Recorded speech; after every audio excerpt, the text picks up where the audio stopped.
അമ്മയെ കാണവൻ സ്നേഹിച്ചിടും ഡാഡിയെ മമ്മിയെ ചേട്ടനെ ചേച്ചിയെ മാറുതരും നന്നറിയാമോ ഡാഡിയെ മമ്മിയെ ചേട്ടനെ ചേച്ചിയെ മാറുതരും നന്നറിയാമോ കൂടെ കളിക്കുവാൻ കൂട്ടുകാരൻ നിന്നെ കരുതരും നന്നറിയാമോ കൂടെ കളിക്കുവാൻ കൂട്ടുകാരൻ നിന്നെ കരുതരും നന്നറിയാമോ കുഞ്ഞിക്കുഴയണ കൊഞ്ചിക്കുഴയണ കുഞ്ഞ് നിനക്ക് സ്വർഗത്തിലുണ്ടൊരു അപ്പച്ചൻ കൊഞ്ചിക്കുഴയണ കുഞ്ഞ് നിനക്ക് സ്വർഗത്തിലുണ്ടൊരു അപ്പച്ചൻ. കുഞ്ഞുങ്ങളെ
Thank you.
അല്ലേ? കളിക്കാൻ പോവാം അല്ലേ? നമ്മൾ കളിച്ചിട്ടുണ്ട്. എന്താ ട്രീ നമ്മൾ കളിച്ചത്? ട്രീ, ബ്രാഞ്ച്, ഫ്ലവർ അല്ലേ? ഫ്ലവർ എന്ന് പറഞ്ഞാൽ എന്താ?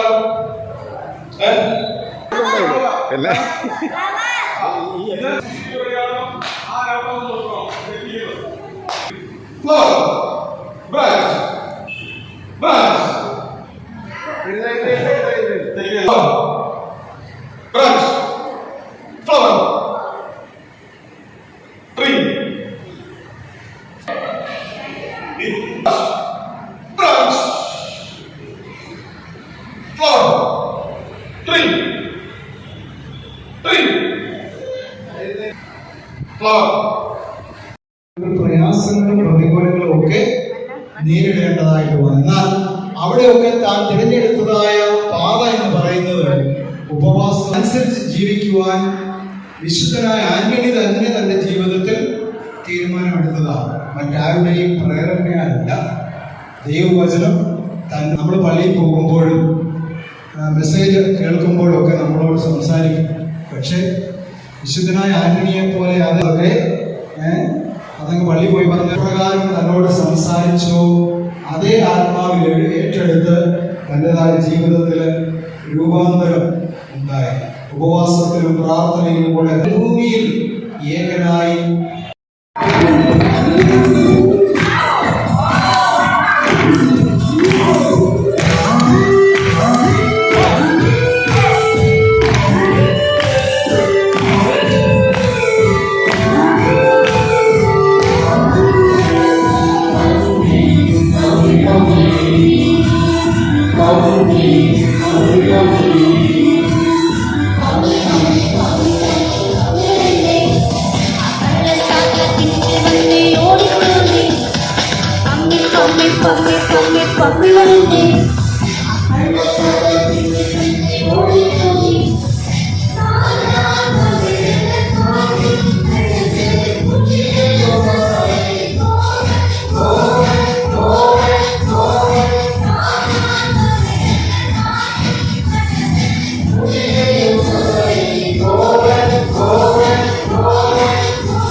He said,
സോ കഥ കേൾക്കാൻ റെഡിയാണോ?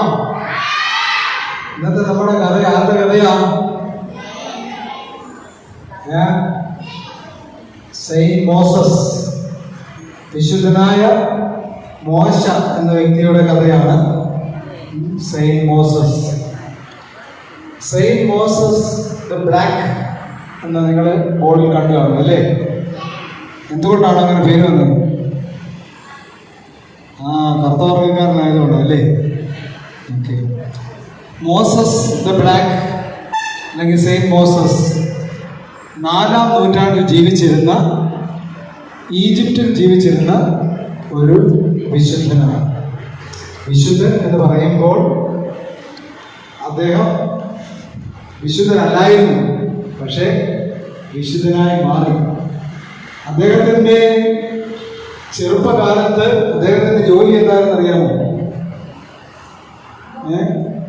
അദ്ദേഹത്തിൻ്റെ ജോലി എന്താണെന്ന്, അദ്ദേഹം ഒരു അടിമയായിരുന്നത് കൂടാതെ ഭയങ്കര മോഷണവും പിടിച്ചുപറിയും കൊള്ളയും ഒക്കെ നടത്തുന്ന വളരെ ക്രൂരനായ ഒരു മനുഷ്യനായിരുന്നു ഈ മോസസ്. വിശുദ്ധനായ മോസസ് പിന്നീടാണ് വരുന്നത്. ഇപ്പോൾ ഞാൻ മോസസിനെ കുറിച്ചാണ് പറയുന്നത്. അദ്ദേഹം കറുത്ത വർഗ്ഗക്കാരനായിരുന്നു, വളരെ തടിയുള്ള, നമ്മുടെ ഗുണ്ടയൊക്കെ അറിയാമല്ലോ. എങ്ങനെയാണ് ഗുണ്ടകളൊക്കെ? എങ്ങനെയാണ്? നല്ല തടിയുള്ളവരല്ലേ? ഞാനൂർ പോലുള്ള ഗുണ്ടയായിട്ട് പോയാൽ അടി വാങ്ങിച്ചുകൊണ്ട് പോകുന്നത്. അതുകൊണ്ട് ഈ വളരെ തടിച്ച ഒരു മനുഷ്യനായിരുന്നു. ശാരീരികമായി വളരെ കരുത്തും എന്നാൽ തെറ്റായ ശീലങ്ങളും ഉള്ളതായ ഒരു മനുഷ്യനായിരുന്നു മോസസ്. മോഷണം, കൊലപാതകം തുടങ്ങിയ കുറ്റകൃത്യങ്ങൾ അദ്ദേഹം ചെയ്തു. ഈ കാരണത്താൽ ഗവർണറുടെ അടിമയായിരുന്നു അദ്ദേഹം. ഗവർണർ അദ്ദേഹത്തെ പുറത്താക്കി. ഈ ഗവർണറുടെ അടിമയായിരുന്നു അദ്ദേഹം. എന്നാൽ ഗവർണർ അദ്ദേഹത്തെ പുറത്താക്കി കളഞ്ഞു. കാരണം അടിപിടിയും കൊലപാതകവും ഒക്കെ കൊണ്ട് ഇങ്ങനെ നടക്കുന്നത് കൊണ്ട് ഗവർണറിന് അദ്ദേഹത്തിൻ്റെ സ്വഭാവം അതോട് യോജിക്കാൻ പറ്റിയില്ല. അങ്ങനെ ഈ മോസസ് താമസിക്കാൻ ഒരിടവുമില്ലാതെ ഇങ്ങനെ അലഞ്ഞിരുന്നാണ്. ഭക്ഷണമോ താമസ സൗകര്യമോ ഒന്നും ഇല്ലാത്തവനായി ഒരു അനാഥനെ പോലെ അലഞ്ഞിരുന്ന് നടന്നു. ഒടുവിൽ അദ്ദേഹം ഒരു മോഷണ സംഘത്തിനോട് ചേർന്നു. ഏറ്റവും വലിയ ജോലി, അദ്ദേഹത്തിന് ഏറ്റവും വലിയ ജോലി അദ്ദേഹത്തിന് കിട്ടി. ഒരു മോഷണ സംഘത്തിൽ അംഗമായിട്ട് അദ്ദേഹം പ്രവർത്തിച്ചു. അങ്ങനെ അടിപിടിയും മോഷണവും ഒക്കെ അദ്ദേഹത്തിൻ്റെ ജീവിതത്തിൻ്റെ ഭാഗമായി മാറി. അത് അവിടുത്തെ സാധാരണക്കാരുടെ ജീവിതത്തെ വളരെ ബാധിച്ചു അല്ലേ? ഒരു മോഷണ സംഘം നമ്മുടെ നാട്ടിലൊക്കെ വന്നാൽ എങ്ങനെയിരിക്കും? ഇതൊക്കെ പേടിയല്ലേ? അങ്ങനെ ഈ മോസസും സംഘവും ആ നാട്ടുകാർക്ക് ഒരു ഭീതിയായി തീർന്നു. അങ്ങനെ അവർ വളരെയധികം അതിനെക്കുറിച്ച് ഭാരപ്പെട്ടു. മോസസ് ഒരു ഗുണ്ടയായി അറിയപ്പെട്ടു. ഗവൺമെന്റ് അദ്ദേഹത്തെ പിടിച്ച് ജയിലിലാക്കാൻ തീരുമാനിച്ചു. എന്നാൽ ഈ തീരുമാനം മോസസ് അവിടെ നിന്നും അലക്സാണ്ട്രിയ എന്ന മരുഭൂമിയിലേക്ക് രക്ഷപ്പെട്ടു. അദ്ദേഹത്തിന് മനസ്സിലായി ഇവിടെ നിന്ന് കഴിയേണ്ടാകും, അതുകൊണ്ട് ഇവിടെ നിന്ന് രക്ഷപ്പെടാവുന്ന അലക്സാണ്ട്രിയ എന്ന മരുഭൂമിയിലേക്ക് അദ്ദേഹം രക്ഷപ്പെട്ടു. അവിടെ ചെന്നപ്പോൾ എന്തോ ഒന്ന് അദ്ദേഹത്തിൻ്റെ ജീവിതത്തിൽ സംഭവിച്ചു. ചെന്നപ്പെട്ടത് എവിടാണെന്നറിയാമോ? ചെന്നപ്പെട്ടത് ഒരു കൂട്ടം ക്രിസ്തീയ സന്യാസിമാരുടെ സംഘത്തെ ജീവിതം ആരംഭിച്ചു. എന്നാൽ പഴയ മോഷണ സംഘം ഈ മോസസിനെ കൊല്ലുവാൻ വേണ്ടി തരം നോക്കി നടന്നു. നിങ്ങൾക്കറിയാമോ, ഭയങ്കര ശക്തിമാനായ മനുഷ്യനായതുകൊണ്ട് വന്ന സംഘത്തെ മുഴുവനായി മോസസ് കീഴടക്കി. എന്നിട്ട് അവരെല്ലാം പിടിച്ചു കെട്ടി സന്യാസിമാരുടെ അടുത്ത് കൊണ്ടിരുന്നു. എന്നെ കൊല്ലാൻ വന്നതായ മോഷണ വീരന്മാരാണ് ഇവരെന്നൊക്കെ പറഞ്ഞ്. എന്നാൽ ഈ മോഷണ സംഘത്തിലുണ്ടായിരുന്ന ജനങ്ങൾ, ഉണ്ടായിരുന്ന ആളുകൾ മോസസിന്റെ ജീവിതത്തിലുണ്ടായ വലിയ വ്യത്യാസം കണ്ട് അത്ഭുതപ്പെട്ടു. അവരും ക്രിസ്ത്യാനിയായി മാറി. ഈ വലിയ വ്യത്യാസം ഒരിക്കലും അവർക്ക് ചിന്തിക്കാൻ പറ്റാത്ത വിധത്തിൽ മോസസ് മാനസാന്തരപ്പെട്ടിരുന്നു, അല്ലെങ്കിൽ ദൈവസ്നേഹത്താൽ പിടിക്കപ്പെട്ടു. അദ്ദേഹത്തിൻ്റെ സ്വഭാവം പൂർണ്ണമായി മാറി. അടിപിടിയും മോഷണവും കൊലയും ഒക്കെ അദ്ദേഹത്തിൻ്റെ ജീവിതത്തിൽ അവസാനിച്ചു. ഒരു നല്ല മനുഷ്യനായി ജീവിക്കുന്നതാണ് അവർ കണ്ടത്. അങ്ങനെ അവരും ക്രിസ്തുവിൻ്റെ പിൻഗാമികളായിട്ട് മാറി, അവരോട് കൂടെ ചേർന്നു. തുടർന്ന് മോസസ് ഒരു ചെമ്മാശനും പിന്നീട് ഒരു പുരോഹിതനുമൊക്കെയായിട്ട് മാറി. കുറേ വർഷങ്ങൾക്ക് ശേഷം പഴയ ഗുണ്ടകളുടെ സംഘം സെന്റ് മോസസിന്റെ സന്യാസ സമൂഹത്തെ ആക്രമിച്ചു. ഇവിടെ വെച്ചാണ് അദ്ദേഹം സെന്റ് മോസസ് എന്ന പേരിൽ അറിയപ്പെടുന്നത്. ചെമ്മാശനായി പിന്നീട് അച്ഛനായി അങ്ങനെ വിശുദ്ധനായ ഒരു മനുഷ്യനായി മാറി. അദ്ദേഹം മോസസ് പറഞ്ഞു, കൂടെയുള്ളവരോടെല്ലാം പറഞ്ഞ് രക്ഷപ്പെട്ടു പോകുമോ, കാരണം വലിയൊരു ഗുണ്ടാസംഘമാണ് വന്ന് ആക്രമിക്കുന്നത്, നിങ്ങളൊന്നും രക്ഷപ്പെടാൻ സാധ്യതയില്ല. അതുകൊണ്ട് കൂടെയുള്ളവരൊക്കെ അദ്ദേഹം സുരക്ഷിത പാളയത്തിലേക്ക് മാറ്റിയിട്ട് അവരോട് നേരിട്ടിടപെട്ടു. എന്നാൽ മോസസിനോട് കൂടെ 7 പേര്, മോസസും മറ്റാരും 6 പേരും 7 പേര് അവരോട് യുദ്ധം ചെയ്തു. അവസാന യുദ്ധത്തിൽ മോസസും കൂടെയുള്ളവരും മരിച്ചു വീണു.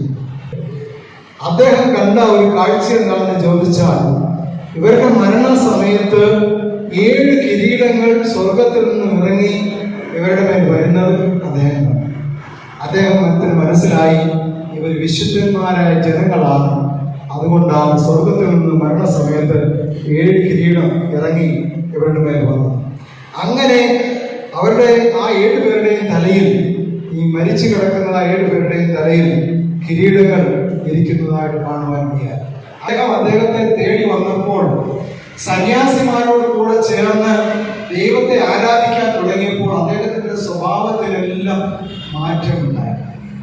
ഇതിന്റെ കഥയിൽ നമുക്ക് മനസ്സിലാകുന്നത്, എത്ര ക്രൂരനായ വ്യക്തിയായാലും, എത്രമാത്രം പാപത്തിന് അടിമപ്പെട്ട വ്യക്തിയായാലും, യേശുവിനെ അറിഞ്ഞു കഴിയുമ്പോൾ, ദൈവസ്നേഹത്താൽ പിടിക്കപ്പെട്ട് കഴിയുമ്പോൾ അവരുടെ സ്വഭാവം പൂർണ്ണമായിട്ട് മാറി ദൈവം അവരെ തന്റെ മക്കളാക്കി അംഗീകരിക്കുന്നു.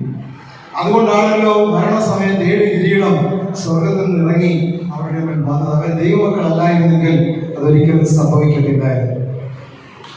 ഇതിൽ നിന്ന് പഠിക്കുവാനുള്ള പാഠം, എത്ര വലിയ കുറ്റവാളിയെയും നല്ല മനുഷ്യരാക്കി മാറ്റാൻ ദൈവത്തിന് കഴിയും. നമ്മുടെ പാപം എത്ര കടുംചുവപ്പായിരുന്നാലും അതിനെ ഹിമം പോലെ വെളുപ്പിക്കുവാൻ ദൈവത്തിന് കഴിയും. ചില ചോദ്യങ്ങൾ നിങ്ങളോട് ചോദിക്കുകയാണ്.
കുടുംബാസൂത്രനെ അനുഗ്രഹിക്കണം.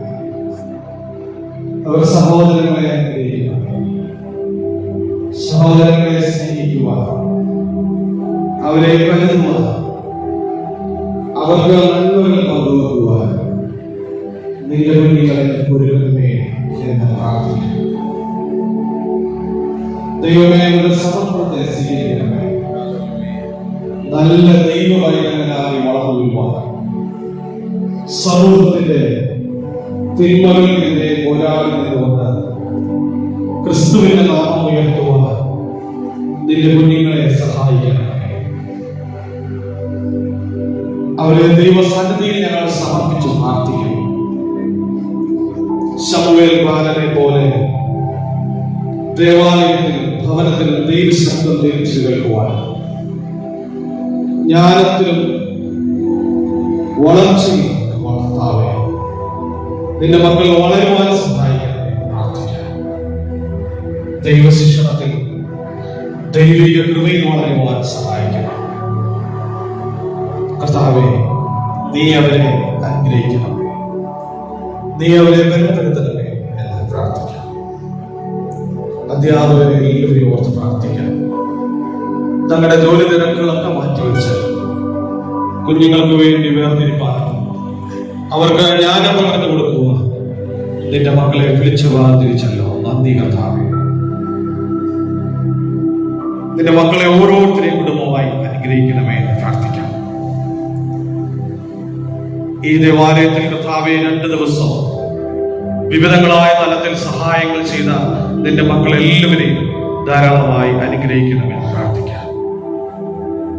കർത്താവെ, ഞങ്ങളുടെ ഇടവകയിലെ വികാരി അച്ഛന്മാരായിരിക്കുന്ന 2 പ്രിയപ്പെട്ട അച്ഛന്മാരെ, ബേബി അച്ഛനെ കുടുംബമായി, യജിവർഗീസത്തിനെ കുടുംബമായി ഓർത്ത് പ്രാർത്ഥിക്കാം. ദൈവം നിന്റെ മക്കളെ അവിടെ അനുഗ്രഹിക്കുന്നത്, തുടർന്ന് നിന്റെ മക്കൾ ശുശ്രൂഷ ചെയ്യുവാൻ പോകുന്ന മേഖലകളെ വാഴ്ത്തി അനുഗ്രഹിക്കണമേ എന്ന് പ്രാർത്ഥിക്കാം. പ്രിയ മാത്തുക്കുട്ടി അച്ഛനെ ഓർത്ത് പ്രാർത്ഥിക്കാം. നിന്റെ മകൻ നൽകിയിട്ടുള്ളതായ ശുശ്രൂഷകളെ നന്ദിയോടെ ഓർക്കുകയും നിന്റെ മകന്റെ മേശപ്പുറങ്ങളെ, പുതിയിടങ്ങളെ കർത്താവ് വാഴ്ത്തി അനുഗ്രഹിക്കണം എന്ന് പ്രാർത്ഥിക്കാം. സജീവച്ചനെ ഓർത്ത് പ്രാർത്ഥിക്കാം.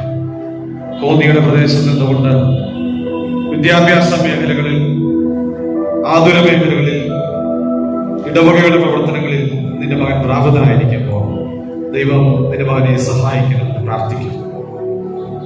ഇന്ന് തലമുടങ്ങിയിരിക്കുന്ന എല്ലാ പ്രിയപ്പെട്ടവരെയും ഈ BBSന് വേണ്ടി ചെറുതും വലുതുമായ എല്ലാ കരുതീകളും നടത്തി എല്ലാവരെയും ഞാൻ അനുഗ്രഹിക്കണമെന്ന് പ്രാർത്ഥിക്കാം. ശുശ്രൂഷകരെ, പ്രിയപ്പെട്ടവരെയൊക്കെ ദൈവത്തിന്റെ കരങ്ങളിൽ സമർപ്പിക്കാം. പ്രത്യേക പ്രിയ കുഞ്ഞുങ്ങളെ വഹിച്ചുകൊണ്ട് പ്രിയപ്പെട്ട അച്ഛന്മാർ ചുരുക്കമായി പ്രാർത്ഥിച്ചിട്ടുണ്ട്. ദൈവമേ, സ്വർഗീയ നല്ല പിതാവേ, ഞങ്ങളുടെ കുഞ്ഞുങ്ങളുടെ പേരിൽ ഞങ്ങൾ പ്രാർത്ഥിക്കുന്നു. ഈ വർഷക്കാലം BBSലേക്ക് കൂട്ടിക്കൊണ്ടുവന്ന ഞങ്ങളുടെ കുഞ്ഞുങ്ങളെ ഓർത്ത് ഞങ്ങൾ ദൈവത്തെ സ്തുതിക്കുന്നു. അവർ മാതാപിതാക്കളെ ഓർത്ത് ഞങ്ങളെ സ്തുതി, അവർ അധ്യാപകരെ ഓർത്ത് സ്തുതിക്കുന്നു. ഇങ്ങനെ കർത്താവെ, അങ്ങനെ ഒരുമിച്ചൊരു സംഗമം സ്വർഗത്തിന്റെ ദൈവം ഒരുക്കി ഇവിടെ വന്ന കർത്താവെ, കുഞ്ഞുങ്ങൾ സ്നേഹിതനായിരിക്കുന്ന നിന്റെ സ്നേഹത്താൽ നിറയപ്പെടുവാൻ സ്തോത്രം. എന്റെ ദൈവമേ, അവിടുത്തെ സ്നേഹത്താൽ നിറയപ്പെട്ട ഞങ്ങൾ സമൂഹത്തിലേക്ക് ഇറങ്ങപ്പെടുമ്പോൾ കുഞ്ഞുങ്ങളിൽ കൂടി യേശുവിന്റെ സ്നേഹം മറ്റുള്ളവർ മനസ്സിലാക്കുവാൻ ദൈവം ഇവരുടെ ശബ്ദം കേൾക്കുന്നവർ യേശുവിന്റെ ശബ്ദം കേൾക്കുവാൻ ദൈവം ഈ അനുഗ്രഹിക്കപ്പെട്ട നല്ല വേദിക്കായ സ്തോത്രം.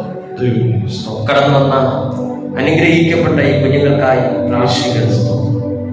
അനേകം കുഞ്ഞുങ്ങളുണ്ടായിട്ടും കർത്താവെ സ്നേഹിക്കുവാനും കരുതുവാനും അനുഗ്രഹിക്കപ്പെടുവാനും കർത്താവെ കൊണ്ടുവന്ന ഈ കുഞ്ഞുങ്ങളെ കർത്താവ് അറിയുന്നല്ലോ. കുഞ്ഞുങ്ങളുടെ ഹൃദയത്തിലേക്ക് കടന്നു ചെന്നതായ പഠിക്കും, ഉയരും, ഉന്നത നിലയിലെത്തും. സകലതും തമ്പുരാന്റെ നാമ മഹത്വത്തിനായി തീരും. അനേകർക്ക് പ്രശംസാ വിഷയമായി ബഹുമാനിക്കപ്പെട്ടവരായി കർത്താവെ പിൽക്കാലത്ത് കാണത്തക്കവണ്ണം ഈ കുഞ്ഞുങ്ങൾ അനുഗ്രഹിക്കപ്പെടുമെന്ന് ഞങ്ങൾ വിശ്വസിച്ചുകൊണ്ട് അവരുടെ നാമത്താൽ കുഞ്ഞുങ്ങളെ അനുഗ്രഹിച്ചു പ്രാർത്ഥിച്ച് ഭവനത്തിലേക്ക് അയക്കുന്നു. ഈ സമയം അറിയിക്കുക വലിയവനായ ദൈവമാണ്. നമുക്ക് ഇപ്രകാരം കൂടി വരുവാൻ തക്കവണ്ണം സാഹചര്യങ്ങളെല്ലാം അനുകൂലമാക്കി തന്നെ ഇന്ന് ഞങ്ങളുടെ ക്ഷണം സ്വീകരിച്ച് കടന്നു വന്നിരിക്കുന്ന എല്ലാ പ്രിയപ്പെട്ടവരോടുമുള്ള നന്ദിയും സ്നേഹവും ആയിരിക്കും ബഹുമാനപ്പെട്ട വൈദ്യജനം ഈ സമയത്തേക്ക് കുറച്ചുകൂടി ഉണ്ട്. അതുപോലെ നമ്മുടെ ടീച്ചേഴ്സ് ആശംസിക്കുന്നു. വലിയവനായ ദൈവം നിങ്ങളെ അനുഗ്രഹിക്കും. നിങ്ങൾ എല്ലാവരോടുള്ള നന്ദിയും സ്നേഹവും അറിയിക്കുന്നു. എല്ലാവരിലും ഉപരിയായിട്ട് ഞങ്ങളുടെ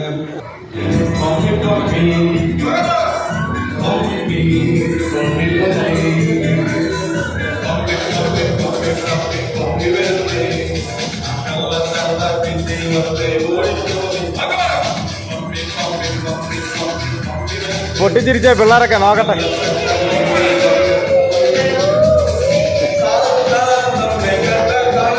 ഇനി ആരും ചിരിക്കല്ലേ, ഞാൻ പേടിച്ചു.